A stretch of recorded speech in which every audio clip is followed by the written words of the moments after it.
పార్వతీపురం మన్యం జిల్లా సాలూరులో 4 రోజులుగా భారీ వర్షాలు దంచుకొడుతున్నాయి. ఎడతెరిపి లేకుండా వర్షాలు కురుస్తుండటంతో వరి పంట నేలకొరిగింది.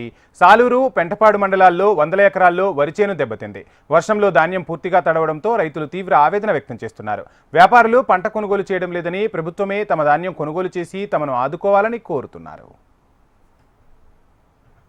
మొన్నటిదాకా నీరు వాటర్తో కట్టుకొని ఇప్పుడు తుఫాను వల్ల మొత్తం నేలపాలు అయిపోయిందండి.